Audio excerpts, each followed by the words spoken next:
Hi everyone, it's Kat here with the April Grab and Go kit for grades 7 through 12. So this month we're going to be doing paper beads. So in your kit you're going to have some various magazine pages that you can cut up to make the beads.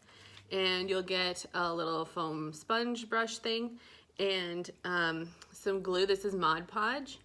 And you'll also get a dowel. So the first thing that you'll want to do is cut your paper into strips.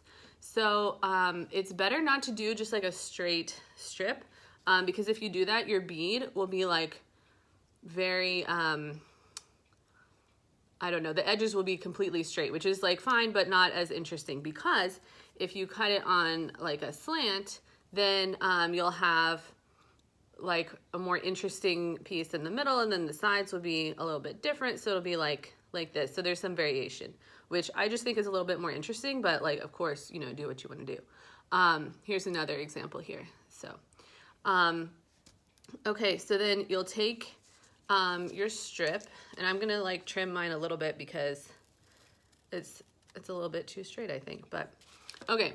So I've got this strip here. So this is where you could use the dowel if you want to. And what you would do in that case is like start wrapping around the dowel. But I don't really mind like getting my fingers kind of gluey. So I'm just gonna start rolling it without the dowel. So that's kind of just like a matter of personal preference. I find it's just like a little bit easier to hold on to with just my hands. Okay, so I've got a little roll going here. I'm just like rolling it. And at this point, I'm going to take my brush and get a little bit of Mod Podge on it, just like a tiny bit. And then I'm just gonna brush it here, like, so that as I keep rolling, it's gonna kind of glue it down a little bit. And I just do that once because at the end, you're gonna just like completely cover the whole thing in Mod Podge. So it's gonna, definitely gonna be glued down at the end. But this just kind of helps you have a little bit of stability, so as you continue to roll, that it doesn't like come apart. Okay, so just keep rolling. Actually, I think my bead is like kind of all the same color because my paper is all the same color on this one.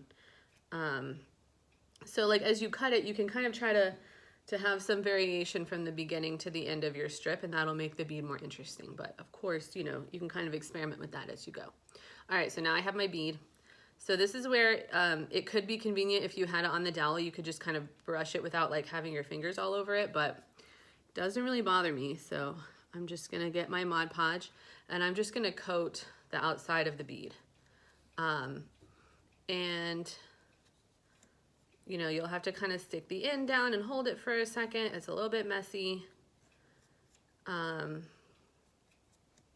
that's fine. And then basically what I do is I just hold it until I can feel like the glue has kind of set. So I'll just sit here and hold it for a minute. But yeah, that's pretty much it. So after you've made a bunch of these, you can put them on a necklace, you can make some earrings, you can just kind of collect them in like a little glass dish and put them on your dresser so it's like pretty and colorful. But yeah, that's essentially it. So you can see already, it's already pretty dry. So at this point, you know, I would probably just stack it or like just set it down somewhere to dry. And, you know, you probably want to get a surface that is fine to get a little bit gluey, you know, because it's a little bit messy. But anyway, so yeah, so that's our project for this month, and I hope you guys have fun.